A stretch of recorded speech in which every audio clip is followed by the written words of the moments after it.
দোয়া করেন। ফেরেশতারা যাদের জন্য আল্লাহ রাব্বুল আলামিনের নিকটে দোয়া প্রার্থনা করে, উল্লেখিত বিষয়টিকে সামনে রেখে সংক্ষিপ্ত সময়ে একতত্ববহুল সংক্ষিপ্ত আলোচনা বিবরণ পেশ করার চেষ্টা করব ইনশাআল্লাহুল আজিজ। সম্মানিত মসজিদের মুসল্লি, আমরা প্রথমত ফেরেশতা কারা আর ফেরেশতাদের পরিচয় কি এ সম্পর্কে সংক্ষিপ্ত সময় কিছু কথা বলবো। তারপরে আমাদের যে আলোচ্য বিষয়, আমাদের যে আজকের টপিক, ওই বিষয়টার দিকে আমরা ইনশাআল্লাহ ধাবিত হব। আল্লাহ চাইলে আমাকে উক্ত বিষয়ের উপরে কিছু কথা বলার এবং আপনাদের কিছু কথা সরবর করা তৌফিক দান করুন, সকলে বলি আমিন। সম্মানিত মসজিদের মুসল্লি, দেখুন ফেরেশতা কারা। ফেরেশতা হচ্ছে আল্লাহ সুবহানাহু ওয়া তাআলার বিশেষ একটা সৃষ্টি, যাদেরকে আল্লাহ সুবহানাহু ওয়া তাআলা নূর দ্বারা সৃষ্টি করেছেন। মানুষদেরকে আল্লাহ রাব্বুল আলামিন কি দ্বারা সৃষ্টি করেছেন? মাটি দ্বারা সৃষ্টি করেছেন। জিন জাতিকে আল্লাহ তাআলা কি দ্বারা সৃষ্টি করেছেন? আগুন দ্বারা সৃষ্টি করেছেন। আর ফেরেশতাদেরকে আল্লাহ রাব্বুল আলামিন কি দ্বারা সৃষ্টি করেছেন? নূর দ্বারা সৃষ্টি করেছেন।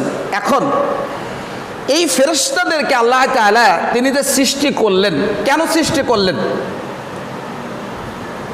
এই মানুষ যখন আল্লাহ রাব্বুল আলামিন সৃষ্টি করে নাই, তার পূর্বে কিন্তু আল্লাহ তাআলা এই ফেরেশতাদেরকে কি করেছেন? সৃষ্টি করেছেন। তো মানুষদেরকে আল্লাহ সৃষ্টি করলেন কি জন্য? তার ইবাদতের জন্য, উপাসনার জন্য, তাই না? ঠিক তদ্রূপ মানুষের পূর্বেও ফেরেশতাদেরকে আল্লাহ রাব্বুল আলামিন যখন সৃষ্টি করলেন, এই সৃষ্টি করার লক্ষ্য ছিল দুইটা। কয়টা ভাই? দুইটা। এক নম্বর লক্ষ্য ছিল ফেরেশতারা আল্লাহ সুবহানাহু ওয়া তাআলার শুকরিয়া আদায় করবে, ফেরেশতারা আল্লাহ রাব্বুল আলামিনের ইবাদত করবে, ফেরেশতারা আল্লাহ রাব্বুল আলামিনের তাসবিহ তাহলিল করবে। আরেকটা কারণ যে ফেরেশতাদের সৃষ্টি করার দুই নম্বর কারণ হচ্ছে এই পৃথিবী পরিচালনা করার ক্ষেত্রে ফেরেশতাদেরকে আল্লাহ তাআলা বিভিন্ন প্রকারের দায়িত্ব দিয়ে আল্লাহ রাব্বুল আলামিন নিযুক্ত করে রেখেছেন। তো এই ফেরেশতাদের প্রতি একজন মুসলিম ঈমান আনয়ন করবে। ঈমানের যে 6টা রুকুন আছে, তার মধ্যে তৃতীয় রুকুন হচ্ছে ফেরেশতাদের প্রতি ঈমান আনয়ন করা। তাহলে ফেরেশতা যেহেতু আল্লাহর একটা বিশেষ সৃষ্টি, এই সৃষ্টির প্রতি আমাদের ঈমান আনতে হবে। যারা ঈমান আনবে তারা হচ্ছে মুমিন, আর যারা ফেরেশতাদের প্রতি ঈমান আনে না, সন্দেহ পোষণ করবে, তারা ঈমানদার নয়, তারা মুসলিম নয়। রাসূল সাল্লাল্লাহু আলাইহি ওয়াসাল্লাম দেখুন, জিবরিল আলাইহিস সালাতু ওয়াস সালামের সাক্ষাৎ হলো। রাসূল সাল্লাল্লাহু আলাইহি ওয়াসাল্লাম সশরীরে জিবরিল আমিনকে দেখলেন। যখন তাকে দেখলেন, তিনি তার দিকে লক্ষ্য করে দেখলেন জিবরিল আলাইহিস সালাতু ওয়াস সালামের 600টি ডানা রয়েছে বা 600টি পাখা রয়েছে। আল্লাহু আকবার। কয়টা পাখা আছে ভাই? 600টি পাখা আছে বা 600টি ডানা আছে ফেরেশতার।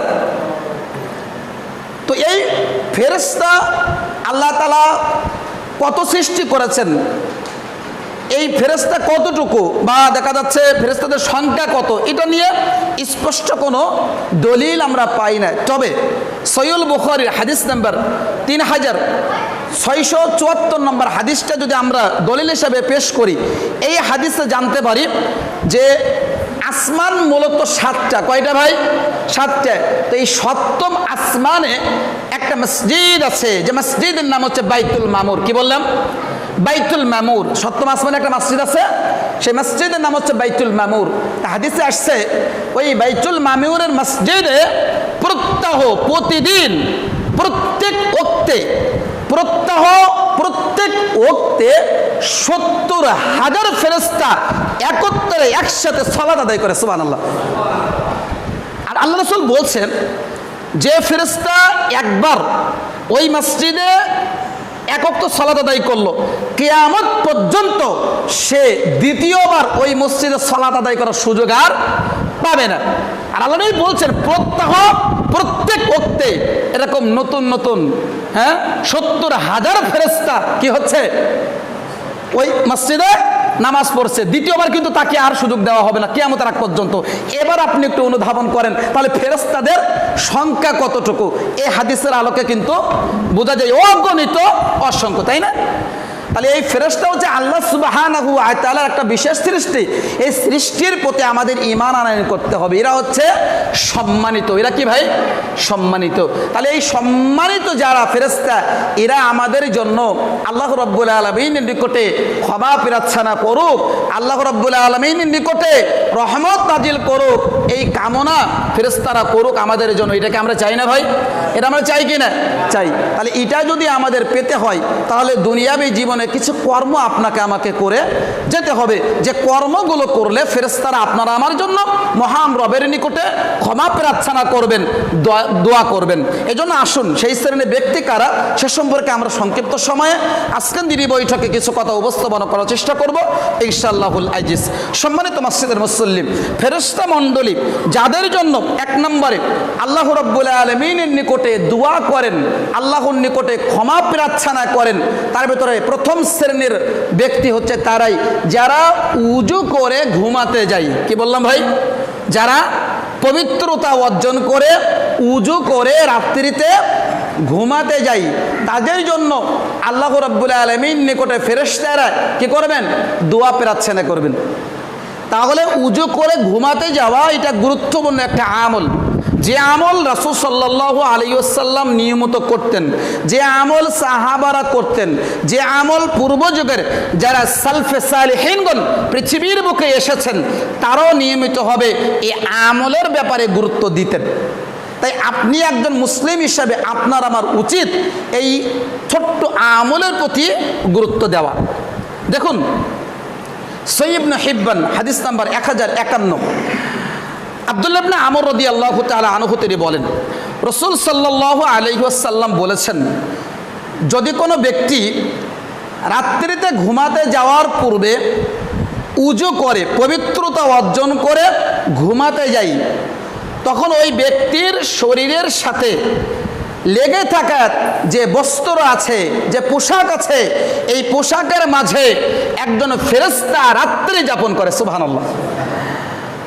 এবং আল্লাহ নবী বলছে, যখন ওই মুসলিমের রাত্রিতে ঘুম ভেঙে যায় বা পাশ পরিবর্তন করে ঘুমের মাঝে, তখন ওই ফেরেশতা আল্লাহ তাআলার কাছে দোয়া করে বলতে থাকেন, ইয়া রব, আপনি আপনার উমুক বান্দাকে আপনি ক্ষমা করে দিন, কারণ সে রাত্রিতে যখন ঘুমাতে গিয়েছিল তখন সে উজু করে পবিত্রতা অর্জন করে ঘুমিয়েছিল। সুবহানাল্লাহ। তাহলে ভাই আপনি আমি যদি ঘুমাতে যাই, ঘুমাতে যাওয়ার সময় উজু করে ঘুমাই, তাহলে ফেরেশতারা রাত্রিতে আপনার আমার জন্য কি করবে ভাই? দোয়া করবে। আরেকটা হাদিস মুআয ইবনে জাবাল রাদিয়াল্লাহু তাআলা আনহু তিনি বলেন, হাদিসটা নিয়ে পাবেন সহিহ মুসলিম মিশকাতের 1215 নম্বর হাদিস। আল্লাহ রাসূল সাল্লাল্লাহু আলাইহি ওয়াসাল্লাম বলছেন, যে ব্যক্তি উজু করে ঘুমায় এবং উজু করার পরে জিকির আজকার করে বা দোয়া দুরূদ পাঠ করে বা তাসবিহ তাহলিল পাঠ করে ঘুমাতে যায়, রাতের কোনো একটা সময়ে যদি সে ঘুম থেকে জাগ্রত হয়ে যায়, ঘুম থেকে জাগ্রত হয়ে আল্লাহর কাছে যদি কোনো কিছু দুনিয়া বা আখিরাতের কোনো কল্যাণ কামনা করে, ঘুম থেকে জাগ্রত হয়ে যদি আল্লাহর কাছে কোনো কিছু প্রার্থনা করে, আল্লাহ রাব্বুল আলামিন ওই বান্দার প্রার্থনা দোয়াকে আল্লাহ কবুল করে নেয়। সুবহানাল্লাহ। সম্মানিত মসজিদের মুসল্লি, আপনাদের মাঝে আমরা দুইটি হাদিস উপস্থাপন করলাম, যে হাদিসের আলোকে আমরা তিনটি বিষয় সম্পর্কে আমরা জানতে পেরেছি। তার ভিতরে এক নম্বর, ভালো করে শোনেন, এক নম্বর যে বিষয়টা সম্পর্কে আমরা অবগত হলাম সেটা হচ্ছে যারা উজু করে রাত্রিতে ঘুমাতে যায় ফেরেশতারা তাদের সাথে রাত্রি যাপন করে। সুবহানাল্লাহ। তাহলে ফেরেশতাদের সাথী হওয়া এটা কি সৌভাগ্যের নয়? এটা কি মর্যাদার নয়? ছোট্ট একটা আমল, ছোট্ট একটা কাজ, যে আমলটি করার কারণে ফেরেশতারা আপনার সাথে রাত্রি যাপন করছেন, ফেরেশতাদের সাথী হওয়ার সৌভাগ্য আপনি অর্জন করছেন। এই সৌভাগ্য কয়জনই অর্জন করতে পারে? ছোট্ট একটা আমল করার কারণে ফেরেশতারা আপনার সাথে রাত্রি যাপন করার সুযোগ পাচ্ছে।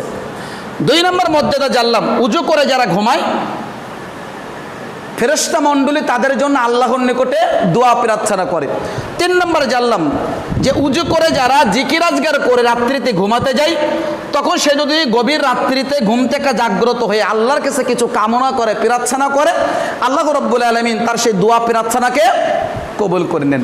এজন্য ভাই ছোট্ট একটা আমল কিন্তু মর্যাদা কিন্তু অপরিসীম। সুতরাং আমরা যখনই রাতে ঘুমাতে যাব, আজকে যারা কেন আমরা উপস্থিত হয়েছি মুসলিম দিনে বইটাকে মুসলিম দিনে ভাই, মুসলিম দিনে বইটাকে মুসলিম বোন, আপনাকে বলছিলাম যে আমরা যে এখানে উপস্থিত এবং মাইকের আওয়াজ যতদূর পর্যন্ত যাচ্ছে, যারা এই আলোচনা শুনছেন সকল মুসলিম দিনে ভাই বোনদেরকে আমরা উদাত্ত আহ্বান জানাবো, রাতে যখন আপনি ঘুমাতে যাবেন পবিত্রতা অর্জন করে উজু করে আপনি ঘুমাতে যাওয়ার চেষ্টা করবেন, তাহলে এই মর্যাদাগুলো আপনি নিতে পারবেন। তার মধ্যে একটা অন্যতম মর্যাদা হচ্ছে ফেরেশতারা আল্লাহ রাব্বুল আলামিনের কাছে আপনার জন্য দোয়া প্রার্থনা করবেন। আল্লাহ আমাদের সবাইকে এই আমল করা তৌফিক দান করুন, আল্লাহুম্মা আমিন। সম্মানিত মসজিদের মুসল্লি, এবার আসি আমরা 2 নম্বর, সালাত আদায়ের জন্য মসজিদে প্রতিক্ষমান থাকে যারা, তাদের জন্য ফেরেশতারা আল্লাহ রাব্বুল আলামিনের নিকটে ক্ষমা প্রার্থনা করে, আল্লাহর নিকটে দোয়া করে। আপনি 5 ওয়াক্ত সালাত আদায় করেন, আলহামদুলিল্লাহ ভালো, কিন্তু এই 5 ওয়াক্ত সালাত আপনি যদি ওক্ত হওয়ার আগেই মসজিদে এসে উপস্থিত থাকতে পারেন, বা আজান যখনই হচ্ছে তখনই সাথে সাথে এসে মসজিদে উপস্থিত থাকতে পারেন, এবং ওই সময় থেকে নিয়ে যখনই সালাত শুরু হচ্ছে তার পূর্ব পর্যন্ত আপনি যদি উপস্থিত থাকতে পারেন, তাহলে ফেরেশতারা এই সময়টুকুর মধ্যে আল্লাহ রাব্বুল আলামিনের কাছে আপনার জন্য দোয়া প্রার্থনা করে। প্রমাণ নেন, যেটা সহিহুল বুখারী গ্রন্থের ভিতরে 659 নম্বর হাদিস, আবু হুরায়রা রাদিয়াল্লাহু তাআলা আনহু তিনি বলেন, রাসূলুল্লাহ সাল্লাল্লাহু আলাইহি ওয়াসাল্লাম বলেছেন, যদি কোনো মুসলিম বা যদি কোনো ব্যক্তি মসজিদে আসে সালাত আদায়ের জন্য, মসজিদে এসে সালাতের জন্য অপেক্ষা করে, এবং যতক্ষণ পর্যন্ত সে ওই স্থানে ওই মজলিসে অবস্থান করবে, অবস্থান করা মুহূর্তে 2টা কাজ সে করবে না। 1 নম্বর, সে কোনো মুসলিম ভাইকে কষ্ট দিল না, বা ওই বৈঠকে যতক্ষণ পর্যন্ত সে বসে থাকলো তার উজু নষ্ট হলো না। 2টা শর্ত কিন্তু রাসূল দিলেন। যখন আপনি বাড়ি থেকে মসজিদে এসে সালাতের জন্য প্রতীক্ষমান থাকছেন, অপেক্ষা করছেন সালাত আদায়ের জন্য, যতক্ষণ ওই স্থানে বসে থাকছেন, একটা কাজ, কোনো মুসলিম ভাইকে আপনি কষ্ট দিলেন না। 2 নম্বরে আপনার উজু নষ্ট হলে না। তাহলে কি হবে? ততক্ষণ পর্যন্ত ফেরেশতা মণ্ডলী আপনার জন্য আল্লাহ রাব্বুল আলামিনের নিকটে ক্ষমা প্রার্থনা করতে থাকে। সুবহানাল্লাহ। তাহলে আজানের আগে, সালাতের ওয়াক্ত হওয়ার আগে মসজিদে এসে প্রতিক্ষমান থাকার মর্যাদা আছে না নাই? মর্যাদা আছে। যদি থাকতে পারেন তাহলে ফেরেশতা মণ্ডলী আপনার জন্য মহান রবের নিকটে ক্ষমা প্রার্থনা করে। এরপর আল্লাহ রাসূল সাল্লাল্লাহু আলাইহি সাল্লাম সাহাবীদের উদ্দেশ্যে বলছেন, সাহাবী সঙ্গীতে শোনো, তোমাদের মাঝে এমন কোনো ব্যক্তির যদি সলাতই তাকে বাড়িতে ফিরে যাওয়া থেকে বিরত রাখে, অর্থাৎ সে মনে করছে যে আমি জোহরের সালাত আদায় করলাম, এখন আমি বাড়িতে যাব না, আসরের সালাতটা পড়েই আমি বাড়িতে যাব, এটা রাসূল বলছেন, কেউ যদি তোমাদের মাঝে এমনটি হয় যে সালাতে তাকে বাড়িতে যাওয়া থেকে বিরত রেখেছে, তাহলে যতক্ষণ পর্যন্ত সে মসজিদে অবস্থান করলো ততক্ষণ সে যেন সালাত আদায়কারীদের মধ্যেই গণ্য হলো। সুবহানাল্লাহ। অর্থাৎ সে সালাত আদায় করেনি, কিন্তু পরিপূর্ণভাবে যতটুকু সময় সে মসজিদে বসেছিল ততটুকুই সে সালাত আদায়ের নেকি তার আমলনামায় লিপিবদ্ধ করে দিবেন। সুবহানাল্লাহ বিহামদি সুবহানাল আযীম। তাহলে ভাইজান, মসজিদে প্রতীক্ষমান থাকা সালাতের জন্য কত মর্যাদা এই হাদিসগুলো আলোকে বোঝা যায়। এজন্য মুসলিম হিসেবে আমাদের উচিত সর্বদা আমাদের অন্তরটাকে মসজিদের সাথে সম্পৃক্ত রাখা। রাসূল বলছেন না, সহিহুল বুখারী হাদিস নাম্বার 445, এখানে কি বলছেন? আলা আদুল্লুকুম আলা ইয়ামহুল্লাহু বিহিল খাতায়া ওয়া ইয়ারফাউ বিহিদ দারাজাত। সাহাবীদের উদ্দেশ্য করে এক বৈঠকে আল্লাহ নবী বলছিলেন, সাহাবী সঙ্গী সাথী শোনো, আমি কি তোমাদেরকে এমন একটি আমলের কথা জানিয়ে দিব? আচ্ছা সাহাবারা, আমি কি তোমাদেরকে এমন একটি আমলের কথা বলে দিব যার মাধ্যমে, যে আমলটি করলে আল্লাহ রাব্বুল আলামিন তোমাদের গুনাহ খাতাকে মোচন করে দিবে, যে আমলটি করলে আল্লাহ রাব্বুল আলামিন তোমাদের মর্যাদাকে আল্লাহ বৃদ্ধি করে দিবে? কলু বালা ইয়া রাসূলুল্লাহ সাল্লাল্লাহু আলাইহি ওয়াসাল্লাম। তখন সাহাবীগণ বলছে, আল্লাহ নবী বলেন, আমরা তো জানতে চাচ্ছি যে কোন আমলের মাধ্যমে আমাদের মর্যাদা বৃদ্ধি হবে, কোন আমলের মাধ্যমে আমাদের গুনাহ খাতা মোচন হবে, একটু আমাদেরকে জানিয়ে দেন। আল্লাহ রাসূল এক নম্বর বললেন, কয়লা ইসবাগুল উজুই আলাল মাকারিহি, কষ্ট সত্ত্বেও উত্তম রূপে পরিপূর্ণভাবে তোমরা উজু করবা। ওয়ান্তিজারুস সালাতি বা'দাস সালাত। দুই নম্বর হচ্ছে বেশি বেশি মসজিদে কি করতে হবে? পদক্ষেপ রাখতে হবে। তিন নম্বর হচ্ছে মসজিদের সাথে সর্বদা সম্পৃক্ত রাখবে, এক সলাতের পর অপর সলাতের জন্য প্রতিক্রমণ থাকবে। এই তিনটি আমল যদি করতে পারো তাহলে এর মাধ্যমে আল্লাহ তোমাদের গুনাহমোচন করে দিবে। এই তিনটি আমল যদি করতে পারো এর মাধ্যমে আল্লাহ তোমাদের মর্যাদাকে বৃদ্ধি করে দিবে। সুবহানাল্লাহ। তাহলে ভাইজান, তাহলে মসজিদের সাথে আপনি আমি যদি সম্পর্ক রাখতে পারি, হ্যাঁ এক সলাতের পর অপর সলাতের জন্য প্রতিক্রমণ থাকতে পারি, তাহলে আমাদের গুনাহ খাতা মোচন হবে, মর্যাদা বৃদ্ধি হবে। সম্মানিত অবশ্যই, তাহলে দুই নম্বর পয়েন্ট আমরা জানলাম যে সলাতের জন্য মসজিদে এসে যারা প্রতিক্রমণ থাকে, অপেক্ষা করে, তাদের জন্য ফেরেশতারা আল্লাহ রাব্বুল আলামিনের নিকটে দোয়া প্রার্থনা করে। তিন নম্বর, যে সকল মুসল্লিরা এই প্রথম কাতারে দাঁড়িয়ে সালাত আদায় করে, তাদের জন্য ফেরেশতারা আল্লাহ রাব্বুল আলামিনের নিকটে দোয়া প্রার্থনা করে। সুবহানাল্লাহ। তাহলে প্রথম কাতারে দাঁড়াতে হবে কিনা আমাদের? যদি মর্যাদা নিতে চাই প্রথম কাতারে আগে এসে দাঁড়াতে হবে কিনা? দাঁড়াতে হবে। এখন ফজিলতের কথা বলার পূর্বে এখানে একটা বিষয় বলে রাখি। 615 নম্বর হাদিস বুখারীর ভিতরে এসেছে। আল্লাহ রাসূল সাল্লাল্লাহু আলাইহি ওয়াসাল্লাম বলছেন, মানুষ যদি জানতো আজান দেওয়া এবং প্রথম কাতারে দাঁড়ানোর মধ্যে কি সওয়াব রয়েছে, কি নেকি রয়েছে, তাহলে লটারি করা ব্যতীত কোনো উপায় থাকতো না। কেন রাসূল কথা বললেন? কারণ এখানে এক কাতারে মুসল্লি ধরেন 30 জন মুসল্লি ধরবে, এখন আপনারা এসে 60 জনই যদি কাতারে দাঁড়াতে চাই, দাঁড়ানো কি সম্ভব নয়। তখন কি করতে হবে? লটারি করতে হবে। এটা রাসূল বলছেন যে লটারি সকলেই পেতে চাই, কিন্তু ইসলামের দৃষ্টিতে আজকের দুনিয়াবী জীবনে মানুষ যেটা পাওয়ার জন্য লটারি ক্রয় করছে, এটা জায়েজ না হারাম? হারাম। এখানে প্রতারণা আছে। কি আছে ভাই? প্রতারণা আছে। কিন্তু ইসলামে যে লটারির কথা আল্লাহ রাসূল বললেন, এই লটারির মধ্যে মূলত কল্যাণ আছে, অকল্যাণ নেই। কথা বুঝেন না ভাই?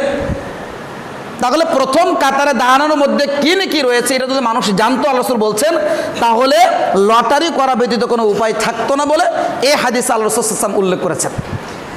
এখন কথা হচ্ছে, আমরা যেটা বলতে চাচ্ছিলাম ওই পূর্বের কথায় চলে যাই, যে আল্লাহ রাসূল যেটা বলছিলেন যে যারা প্রথম সারিতে দাঁড়িয়ে সালাত আদায় করবে তাদের জন্য ফেরেশতারা কি করবে? আল্লাহ রাব্বুল আলামিনের নিকটে ক্ষমা প্রার্থনা করবে, আল্লাহর নিকটে দোয়া করে। প্রমাণ বারা ইবনে আযিব রাদিয়াল্লাহু তাআলা আনহু তিনি বলছেন, ইবনে মাজাহ 997 নম্বর হাদিস, রাসূল সাল্লাল্লাহু আলাইহি ওয়াসাল্লাম বলেছেন, ইন্নাল্লাহা ওয়া মালাইকাতাহু ইসাল্লুনা আলা সাফফিল আউয়ালি, নিশ্চয়ই আল্লাহ সুবহানাহু ওয়া তাআলা এবং ফেরেশতা মণ্ডলী ওই সকল ব্যক্তির উপরে রহমত নাজিল করেন। আবার বুঝেন, আল্লাহ বলছেন নিশ্চয়ই আল্লাহ সুবহানাহু ওয়া তাআলা এবং ফেরেশতা মণ্ডলী ওই সকল ব্যক্তিদের উপরে রহমত নাজিল করেন, রহমত বর্ষণ করেন। কারা? যারা প্রথম সারিতে প্রথম কাতারে দাঁড়িয়ে সালাত আদায় করে। সুবহানাল্লাহ। মুসনাদ আহমদ গ্রন্থের হাদিস 22317 নম্বর, আব্দুল্লাহ ইবনে ওমর রাদিয়াল্লাহু তাআলা আনহু তিনি বলছেন, রাসূল সাল্লাল্লাহু আলাইহি ওয়াসাল্লাম বলেছেন, প্রথম কাতারে দাঁড়িয়ে সালাত আদায় করে আল্লাহ রাব্বুল আলামিন তাদের গুনাহ খাতাকে মোচন করে দেয় এবং ফেরেশতারা তাদের জন্য আল্লাহর নিকটে ক্ষমা প্রার্থনা করে। এ কথা যখন সাহাবীদের মাঝে আল্লাহ রাসূল বললেন, তখন সাহাবীগণ বলছেন, আল্লাহ নবী, দ্বিতীয় কাতারে দাঁড়িয়ে সালাত আদায় করে তাদের ক্ষেত্রে কি এই মর্যাদা তারা পাবে? তাদের বিধান কি? আপনি তো প্রথম কাতারে কথা বললেন, কিন্তু যারা দ্বিতীয় কাতারে এসে দাঁড়িয়েছে, প্রথম কাতারে জায়গা পায় নাই, দ্বিতীয় কাতারে এসে দাঁড়িয়েছে, এখন তারাও কি এই মর্যাদা নিতে পারবে? আলোচক চুপ থাকলেন, কিছু বললেন না। আলোচক সাল্লাম তাৎক্ষণিক আবার বলছেন ওই পূর্বের কথাটাই, প্রথম কাতারে যারা দাঁড়িয়ে সালাত আদায় করে তাদেরকে আল্লাহ ক্ষমা করে দেয় এবং ফেরেশতাদের জন্য দোয়া করে। অথচ সাহাবীগণ প্রশ্ন করলেন কি, আবার রাসূল ওই পূর্বের কথাই আবার উত্তর দিচ্ছেন। দ্বিতীয়বার সাহাবীগণ আবার বলছে, আল্লাহ রাসূল সাল্লাল্লাহু আলাইহি সাল্লাম, দ্বিতীয় কাতারে যারা দাঁড়িয়ে সালাত আদায় করে তাদেরকে গুনাহ মাফ হবে বা তাদের কি ফেরেশতা তাদের জন্য দোয়া করবে? তখন দ্বিতীয় বাক্যে আল্লাহ রাসূল সাল্লাল্লাহু আলাইহি সাল্লাম বলছেন, হ্যাঁ, তারাও এই মর্যাদা পাবে। জোরে বলে সুবহানাল্লাহ।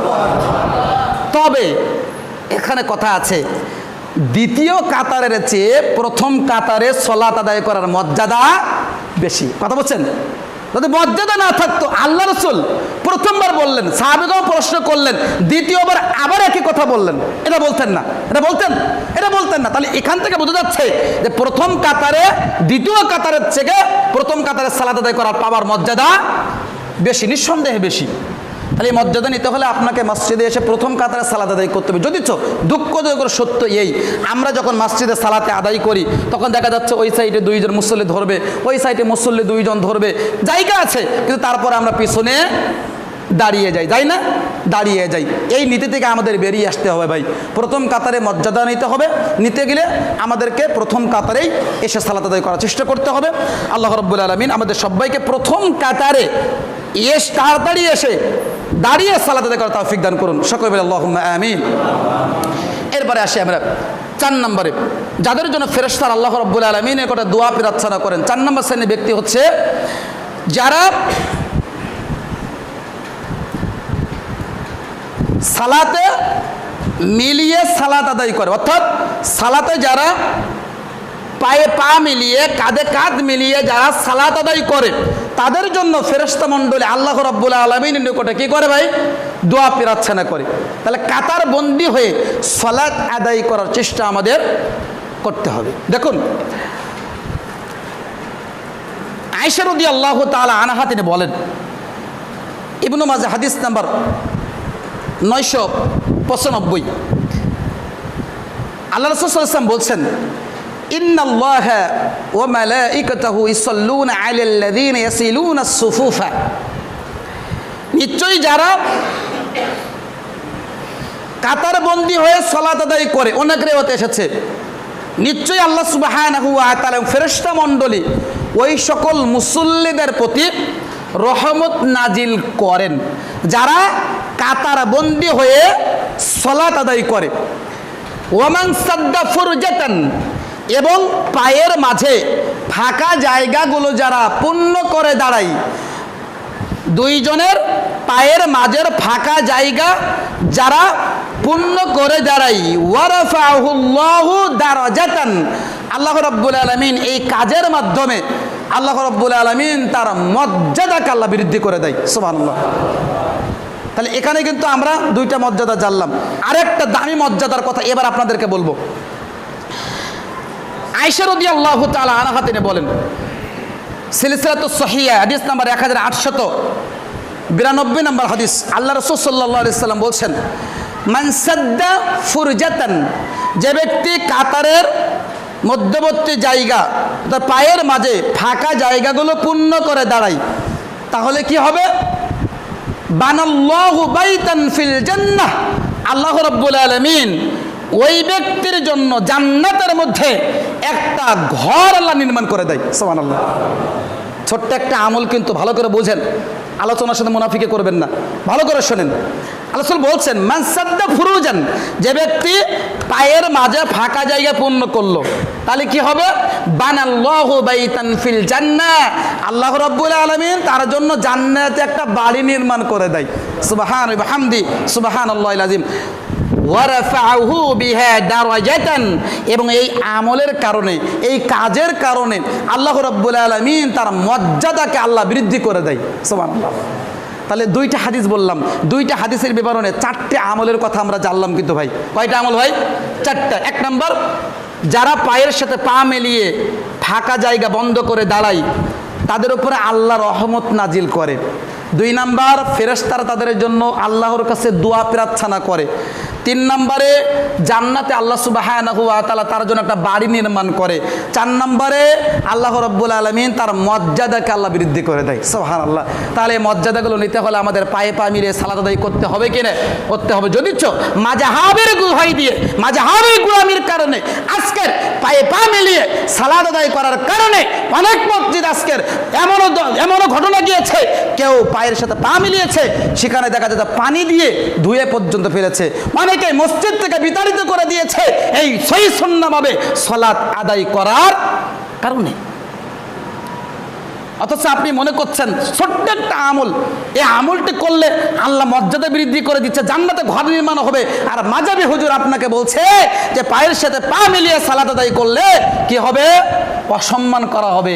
আমি হচ্ছে ছেলে, আমার পিতার সাথে পায়ে পা মিলিয়ে সালাত আদায় করলে পিতাকে নাকি অসম্মান করা হয়, দাদার সাথে পা মিলালে দাদাকে নাকি অসম্মান করা হয়, চাচার সাথে পায়ে মিলিয়ে সালাত আদায় করলে চাচাকে নাকি অসম্মান করা হয়। আরে ভাই, যদি অসম্মানই হতো তাহলে রাসূল কিরা বুঝতেন না? রাসূলকে বলে যেতেন না যে পায়ে পা মিলিয়ে অসম্মান হয়, এই তোমরা কি করো না, আমার উম্মতরা তোরা পা মিলিয়ে সালাত আদায় করো না। আল্লাহ রাসূল সেখানে বলে দিলেন পায়ে পা মিলিয়ে তোমাদের এই মর্যাদাগুলো দেওয়া হবে। আর মাযহাবি হুজুর বলছে অসম্মান করা হবে। এখন আপনি কোনটি গ্রহণ করবেন? রাসূলের কথাকে গ্রহণ করবেন না মাযহাবি হুজুরের ফতোয়াকে আপনি গ্রহণ করবেন? সচেতন মুসলিম হিসাবে আপনার কাছে প্রশ্ন ছড়ে দিলাম। সুতরাং আসুন সহিহ সুন্নাহর উপরে আমল করার চেষ্টা করি। আল্লাহ রাব্বুল আলামিন আমাদেরকে কাতারবন্দি হয়ে পায়ে পা মিলিয়ে সালাত আদায় করা তৌফিক দান করুন। সকল বলি আল্লাহুম্মা আমিন। সম্মানিত মসজিদের মুসল্লি, 5 নাম্বার, যারা সালাতে সূরাতুল ফাতিহা পাঠ করার শেষে আমিন বলে, যারা সূরাতুল ফাতিহা পাঠ করার শেষে আমিন বলে, তাদের জন্য স্বয়ং ফেরেশতা আল্লাহ রাব্বুল আলামিনের নিকটে দোয়া প্রার্থনা করে, ক্ষমা প্রার্থনা করে। সুবহানাল্লাহ। প্রমাণ সহিহুল বুখারী 780 নম্বর হাদিস। আল্লাহ রাসূল সাল্লাল্লাহু আলাইহি ওয়াসাল্লাম বলছেন, যখন ইমামকে তোমরা বলতে শুনবে গায়রিল মাগদুবি আলাইহিম ওয়ালাদ-দাল্লিন, আমিন। যখন তোমরা ইমামের এটা বলতে শুনবে তখনও তোমরা তার সাথে সাথে বলো আমিন।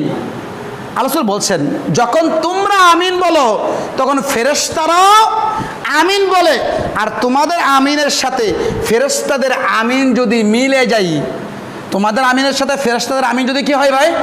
মিলে যায়, বা ফেরেশতাদের আমিনের সাথে আমাদের আমিন যদি মিলে যায়, তাহলে আল্লাহ সুবহানাহু ওয়া তাআলা কি করবেন? আমাদের ফেরেশতারা আল্লাহ সুবহানাহু ওয়া তাআলার নিকটে আল্লাহ রাব্বুল আলামিনের নিকটে ক্ষমা চাইবেন। অর্থাৎ ফেরেশতারা তখন কি বলেন? আমিন। যখন আমরা আমিন বলছি, ফেরেশতা তখন কি বলছে? আমিন। আমিন মানে কি?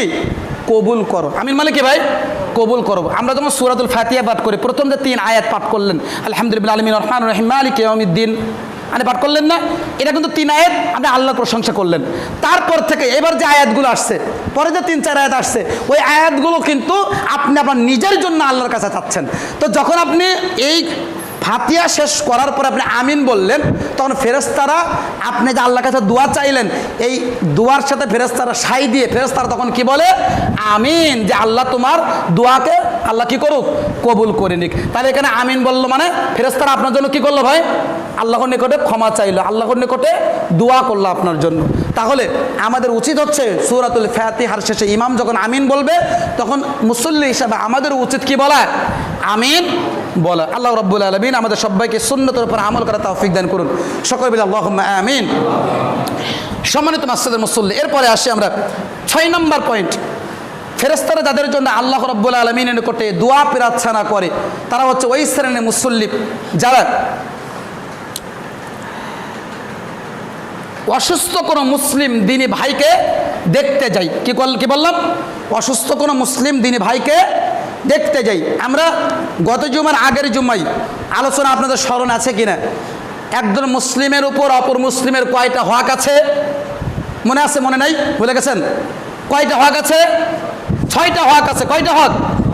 আলোচনাতে শুনলেন, গত জুমার আগের জুমায় তো আলোচনা করলাম, ভুলে গেলেন? এক মুসলিম অপর মুসলিমের কয়টি হক? 6টি হক। 6টি হকের আলোচনা করলাম না? আর ভুলে গেলেন? তো 6টি হকের মধ্যে 5 নম্বর যে হকের কথা বলেছিলাম, সে হকটা হচ্ছে কোনো মুসলিম ভাই যদি অসুস্থ হয়, তাহলে আমি মুসলিম হিসেবে আমার কর্তব্য কি? সেই মুসলিম ভাইকে দেখতে যাওয়া না? তো এই মর্যাদার কথা কিন্তু আমরা বলেছিলাম। এই জন্য এই বিষয়ে আমরা আলোচনার অত দীর্ঘায়িত করতে চাচ্ছি না, যেহেতু এই বিষয়ে আলোচনা আমরা করেছিলাম। তারপরে হালকা একটু টাচ দিব, একটা হাদিস বলে আমরা অন্য টপিকে চলে যাচ্ছি। তো আল্লাহ রাসূল বলছেন, যারা অসুস্থ ব্যক্তিকে দেখতে যাবে তাদের জন্য ফেরেশতারা আল্লাহর কাছে কি করবে ভাই? ক্ষমা প্রার্থনা করে। প্রমাণ সহিহ তিরমিজি গ্রন্থের হাদিস নাম্বার 3098। আলী রাদিয়াল্লাহু তাআলা আনহু তিনি বলেন, রাসূল সাল্লাল্লাহু আলাইহি ওয়াসাল্লামকে আমি বলতে শুনেছি, তিনি বলেছেন, কোন মুসলিম যদি অপর কোন মুসলিম অসুস্থ দিনী ভাইকে সকালবেলা দেখতে যায়, তাহলে ওই সকাল থেকে নিয়ে সন্ধ্যা পর্যন্ত 70,000 ফেরেশতা তার জন্য আল্লাহর কাছে ক্ষমা প্রার্থনা করে। সুবহানাল্লাহ। আবার রাসূল বলছেন, কোনো মুসলিম যদি অপর কোনো মুসলিম অসুস্থ ভাইকে সন্ধ্যাবেলা দেখতে যায়, তাহলে সন্ধ্যা থেকে নিয়ে সকাল পর্যন্ত 70,000 ফেরেশতা তার জন্য আল্লাহর কাছে ক্ষমা প্রার্থনা করে। সুবহানাল্লাহ। 1-2 জন নয় কিন্তু ভাই, কতজন? 70। কতজন? 70,000। কত হাজার? 70,000 ফেরেশতা তার জন্য আল্লাহর কাছে কি করবে? ক্ষমা প্রার্থনা করবে। আল্লাহ তুমি তার প্রতি রহম করো, তুমি তাকে ক্ষমা করে দাও, তুমি তার প্রতি দয়া করো। আল্লাহু আকবার। ছোট্ট একটা আমল। তাহলে মুসলিম কোনো ভাই যদি আমাদের নিকটতম কোনো প্রতিবেশী বা নিকটতম আত্মীয় স্বজনের মধ্যে কেউ অসুস্থ হয়, আমরা দেখতে যাওয়ার চেষ্টা করবো, এই আমলটি করার চেষ্টা করবো ইনশাআল্লাহ। এরপরে 7 নম্বর পয়েন্টে ফেরেশতারা তাদের জন্য আল্লাহ রাব্বুল আলামিনের কাছে দোয়া করেন। তারা হচ্ছেন যারা সাহারি গ্রহণ করে। যারা কি করে ভাই? সাহারি গ্রহণ করে। অর্থাৎ আপনি সিয়াম পালন করবেন, সেটা ফরজ সিয়াম হতে পারে, নফল সিয়াম হতে পারে। এই ফরজ সিয়াম যখন আমরা রাখতে চাই, তখন আমরা রাত 2টা-3টার দিকে উঠে, শেষ রাত্রিতে উঠে আমরা কি খাই? সাহারি খাই। কি খাই ভাই? আমরা সাহারি খাই না? তো এই সাহারি খাওয়ার জন্য যারা উঠে, যারা সাহারি খায়, এই শ্রেণীর মুসলিম যারা, তাদের জন্য ফেরেশতারা আল্লাহ রাব্বুল আলামিনের নিকটে ক্ষমা প্রার্থনা করে। আল্লাহু আকবার। আপনি প্রমাণ হিসেবে নিতে পারেন যে হাদিসটা উল্লেখ এসেছে সহিহুল জামে গ্রন্থের 2882 নম্বর হাদিসের মধ্যে। আল্লাহ রাসূল সাল্লাল্লাহু আলাইহি ওয়াসাল্লাম বলছেন, ইন্নাল্লাহা ওয়া মালাইকাতাহু ইউসাল্লুনা আলাল মুতাসাহহারিন।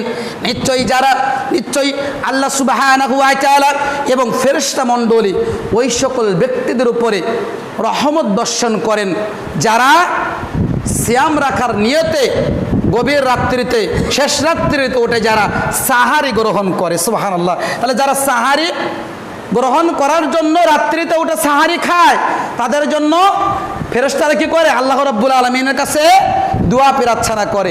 এখন আপনি মনে করেন, যখন আপনি কন্টিনিউ একটানা দেখা যাচ্ছে 30টা রোজা রাখবেন ফরজ সিয়াম, তখন কিন্তু আমাদের ওইভাবে করার ক্ষুধা লাগে না, তাই না? শেষ রাত্রে কিন্তু ওইভাবে করে ক্ষুধা কিন্তু লাগে না, তাই না? তো আপনি কিছু খেতে না পারলে অন্ততপক্ষে 1 ঢোক পানি খান বা 2টা-3টা খেজুর খান, সুন্নাহ আদায় হয়ে যাচ্ছে। 2টা-3টা খেজুর খান বা 1 ঢোক পানি খেয়ে নেন, তাহলে আল্লাহ রাব্বুল আলামিন যারা সাহারি খায় তাদের উপরে যে রহমত দর্শন করেন, ফেরেশতাদের রহমত দর্শন করেন, এটা কিন্তু এই মর্যাদা করে পেয়ে যাচ্ছেন। যদি আপনি বিরত থাকেন সাহারি খাওয়া থেকে, তাহলে মর্যাদা থেকে আপনি কি হচ্ছেন? বিরত হচ্ছেন, মানে বঞ্চিত হচ্ছেন। এজন্য আমাদেরকে এই আমলের ব্যাপারে গুরুত্ব দেওয়ার চেষ্টা করতে হবে।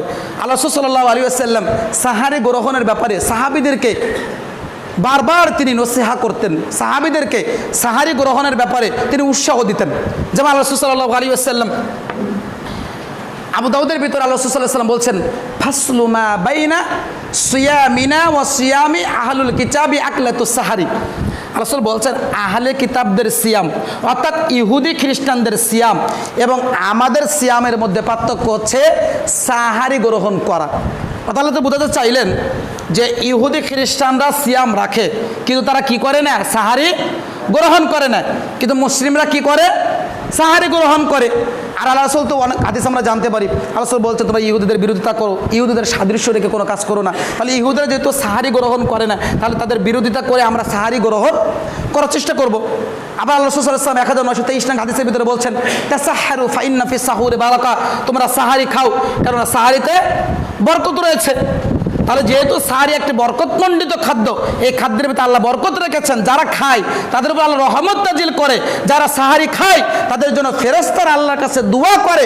তাহলে আমাদের উচিত হচ্ছে যখন আমরা ফরজ সিয়াম রাখার নিয়ত করছি বা নফল কোনো সিয়াম রাখার নিয়ত করছি, তখন আমরা শেষ রাত্রে উঠে আমরা কিছু না কিছু একটু সাহারি খেয়ে আমরা এই সুন্নাতটা আমল করার চেষ্টা করব। তাহলে এই মর্যাদা আমরা পেয়ে যাবো ইনশাআল্লাহ।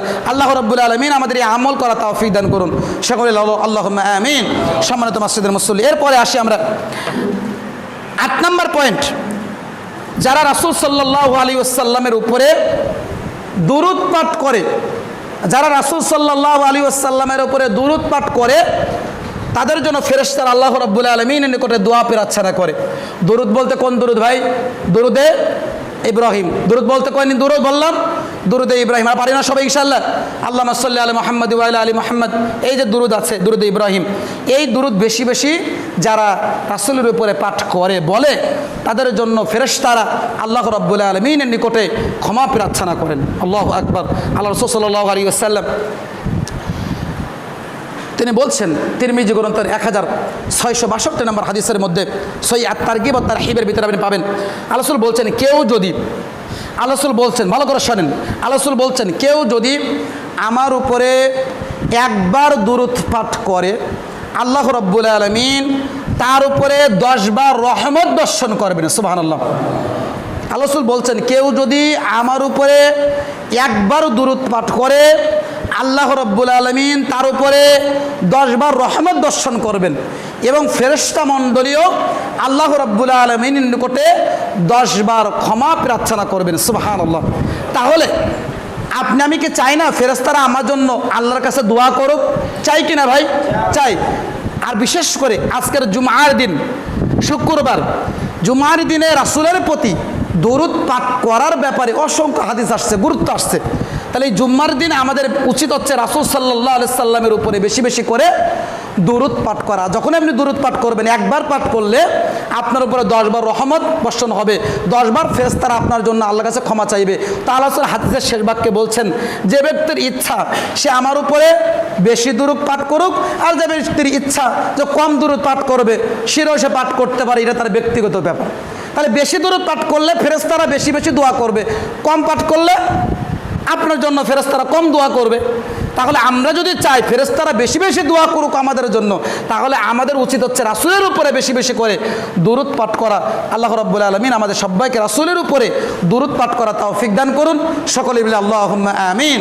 সম্মানিত মসজিদের মুসল্লি, আজকের আলোচনার শেষ পয়েন্ট, যারা কল্যাণের পথে সর্বদা সাদাকা করে, যারা কল্যাণের পথে আল্লাহর পথে যারা ব্যয় করে, তাদের জন্য ফেরেশতা মণ্ডলী আল্লাহ রাব্বুল আলামিনের নিকটে ক্ষমা প্রার্থনা করে, আল্লাহর নিকটে ক্ষমা চাই। সুবহানাল্লাহ। সম্মানিত মসজিদের মুসল্লি, আমি মনে করছি যে আল্লাহর পথে হয়তো বা দান সাদাকা করলে আমাদের সম্পদ কমে যাবে, কিন্তু আসলে না ভাই, সম্পদ কমে না, বরং এই সম্পদকে আল্লাহ রাব্বুল আলামিন আপনার আমার বৃদ্ধি করে যায়। কিন্তু আমরা কি জানেন, আমরা তো সরাসরি সামনাসামনি হাতে হাতে ফল পেতে আমরা বিশ্বাসী। আমরা ফল যে পাবো, পুরস্কারে যে পাবো, যে কবে পাবো কি পাবো না কিয়ামতের মাঠে, ওইটার প্রতি আমাদের ধ্যান ধারণা নাই বা বিশ্বাসও আমাদের ওইভাবে করে আসে না। আমরা সরাসরি যেটা পাবো সেটাকে মনে করি সত্য। ওই আল্লাহ রসুল কি বলেছে কে না বলেছেন ওটা মাথায় দেওয়ার কোনো প্রয়োজন নেই। কিন্তু আল্লাহ রসুল যে কথা বলে এ কথাকে মিথ্যা, কথাকে মিথ্যা ভাই। আল্লাহ সুবহানাহু ওয়া তাআলা কোরআনে যে কথা বলেছেন, এ কোরআনের এই কথাকে মিথ্যা। কোরআনের কোনো কথাকে মিথ্যা করো, কোনো ব্যক্তির মিথ্যা প্রমাণ করার এখতিয়ার আছে? কে মিথ্যা প্রমাণ করতে পারবে? কারো ক্ষমতা নেই।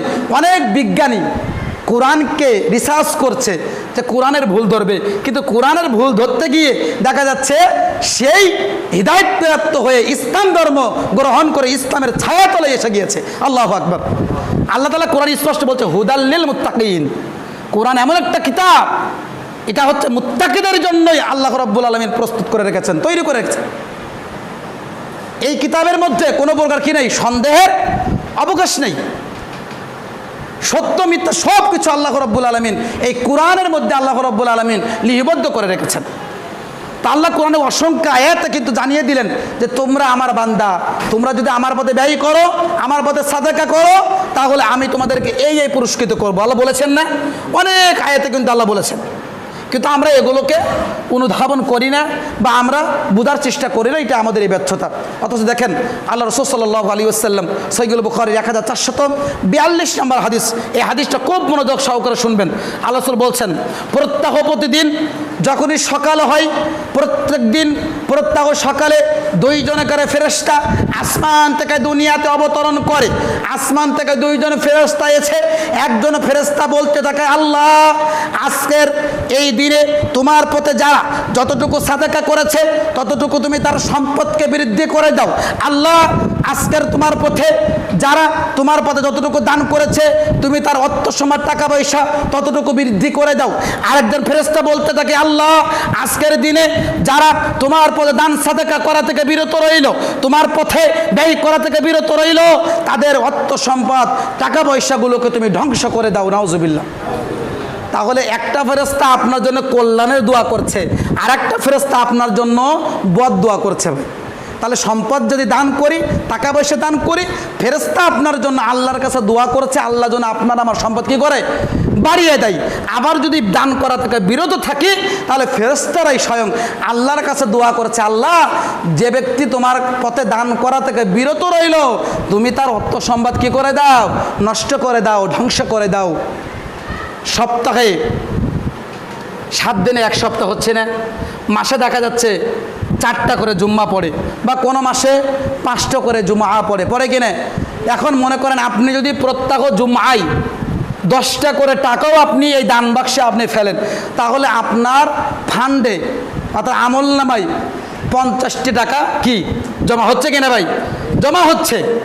আর আপনি মনে করছেন যে আমি 10টা টাকা দান করলাম, এর মাধ্যমে কী বা আমল পাবো। অথচ আল্লাহ কি বলছেন জানেন ভাই? যে আদম সন্তানের প্রত্যেকটি সৎ আমল 10 থেকে 700 গুণ পর্যন্ত আল্লাহ বৃদ্ধি করে দেয়। সুবহানাল্লাহ। তাহলে আপনি মনে করছেন যে আমি 2 টাকা দান করলাম, 10 টাকা দান করলাম, এই 10 টাকায় আমি জান্নাত পাবো? ওই হাদিসটা আপনি নেন না। একজন পতিতা মহিলা যদি কুকুরকে পানি পান করিয়ে যদি জান্নাত পেতে পারে ভাই, তাহলে মসজিদে প্রতি জুম্মায় 10 টাকা করে দান করে হলেও আমি জান্নাত পাবো। এতে বিশ্বাসী ইনশাল্লাহ। পাবো কিনা? বিশ্বাস আসে না আমাদের? আছে কিনা? ইনশাল্লাহ আছে, ইনশাল্লাহ। তাহলে বিশ্বাস যদি থাকে, তাহলে এই দান বাক্সটা আপনার কাছে সপ্তাহে একটা দিন শুধু আসে, নাকি প্রতিদিন আসে? ভাই প্রতিদিন আসে? প্রতিদিন আসে না, সপ্তাহে একটা দিন আপনার কাছে এই দান বাক্সটা চলে। কিন্তু আপনি দেখা যাচ্ছে আপনার পকেট থেকে 10টা টাকা বের করার ক্ষমতা আপনার হয় না, আপনার অন্তরটা বকিল হয়ে গিয়েছে, শক্ত হয়ে গিয়েছে ভাই।